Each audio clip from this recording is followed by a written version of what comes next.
this is T, and last time we've made some bread using my Panasonic Breadmaker, and now I'm gonna make some cheese rolls using this machine again with these famous cheese rolls.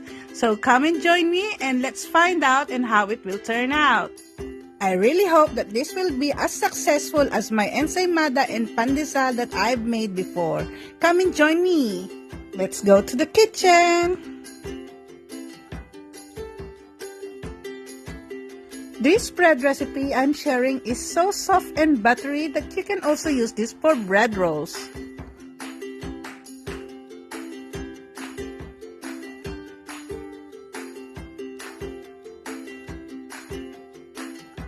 Let's start with the ingredients. As per manual's instruction, you always have to put the yeast first. I use 1 tablespoon of active dry yeast.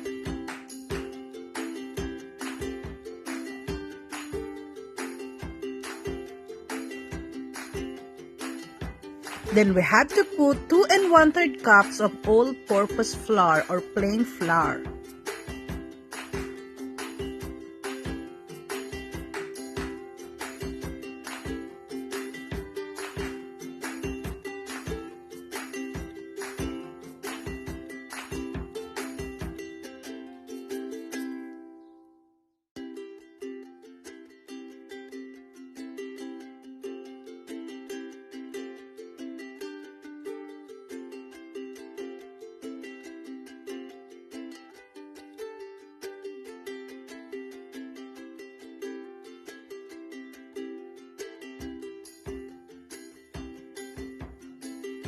Then we have to put the same amount of bread flour or strong white flour, 2 1/3 cups.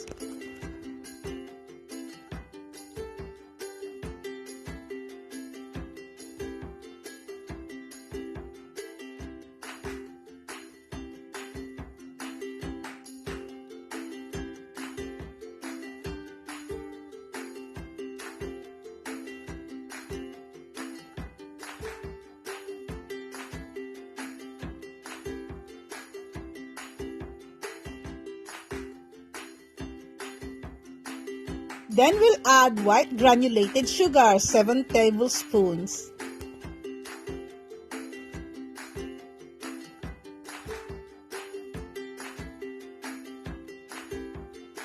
Then we'll add 2 teaspoons of salt.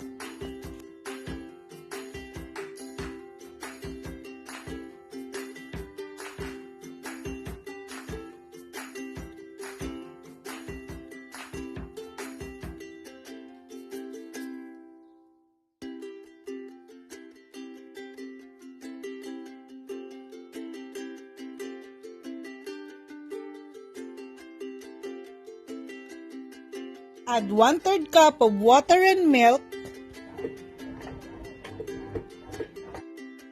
Then add 3 pieces of large eggs.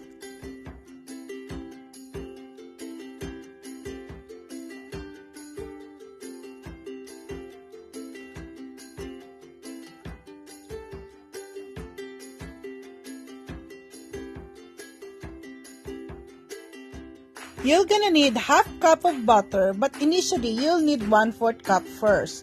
You have to set aside the other 1/4 cup for later.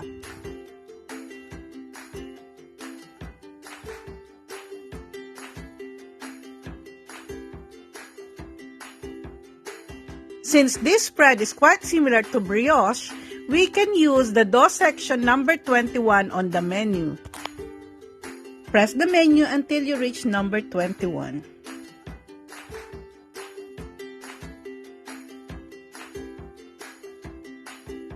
We have to press start. This machine will make a beep later if we need to add the butter that we set aside earlier.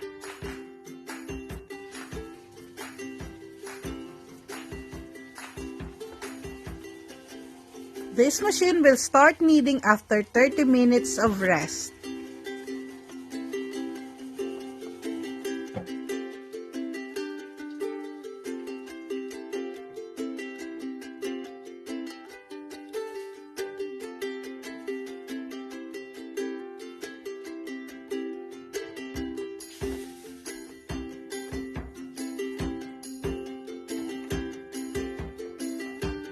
See, all the ingredients has come together.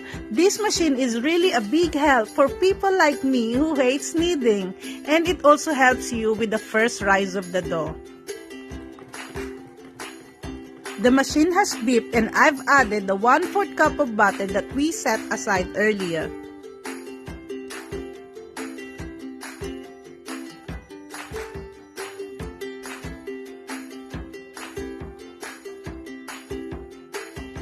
After the kneading and the first rise of the dough, now it's time to take it out.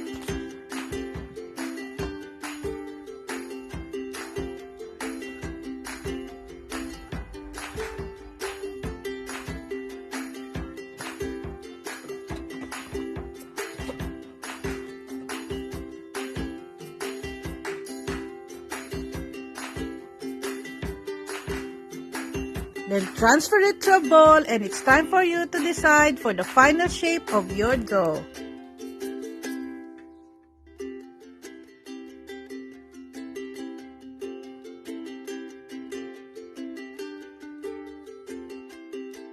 I'm going to divide this for 60 grams each for my cheese rolls.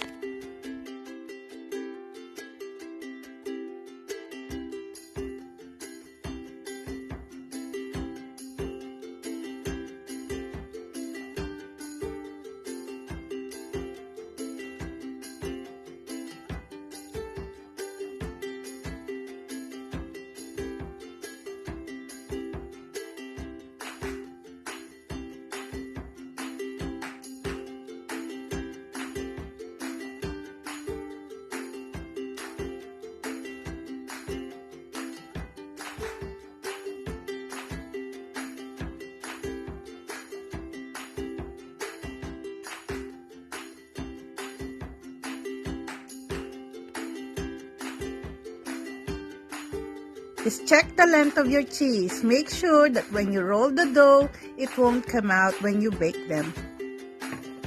I love to put some small allowances so that when the bread rise up, it will seal the edges.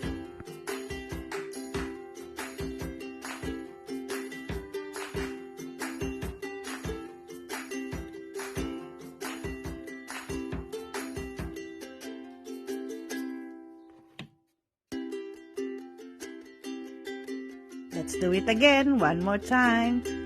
Make a squarish dough, then put the cheese, then roll it, put some space on the corners so that when you roll it, no cheese will ooze out.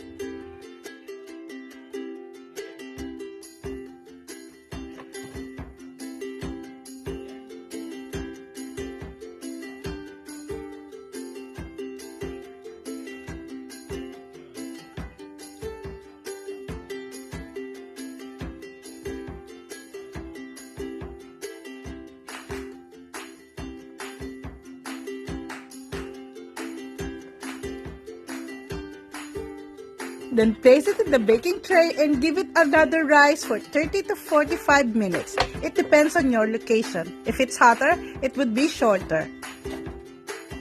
My advice is do not overproof your bread so it won't taste like yeast.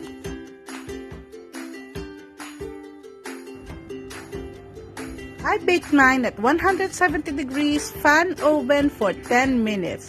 Or you can do 180 degrees Celsius fan oven for 8 minutes. Then I brushed some butter after I took it out from the oven.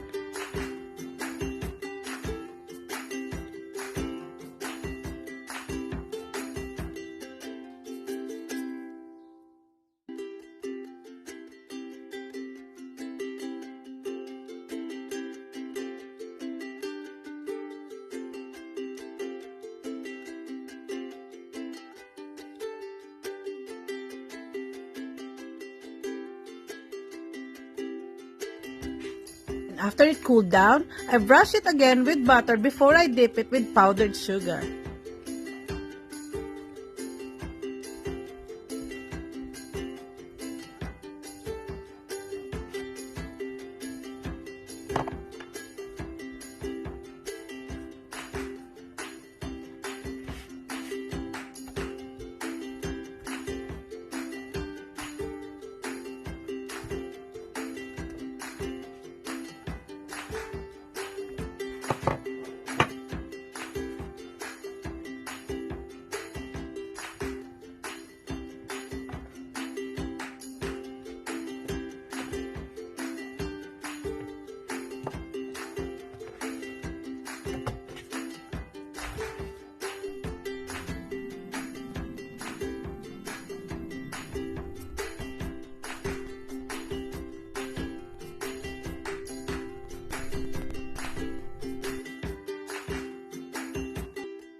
Now let's start coating it with powdered sugar. Let's dip it. Let's dip it real good.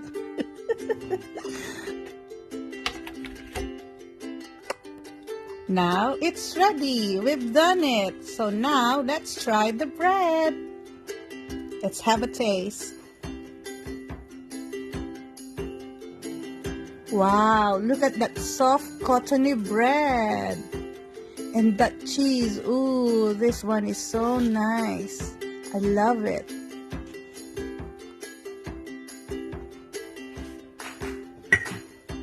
I added more powdered sugar on top, just the way I like it. So, another successful project with my Panasonic Breadmaker. Thank you for watching and please subscribe to our channel. Bye! 3, 2, 1. La la.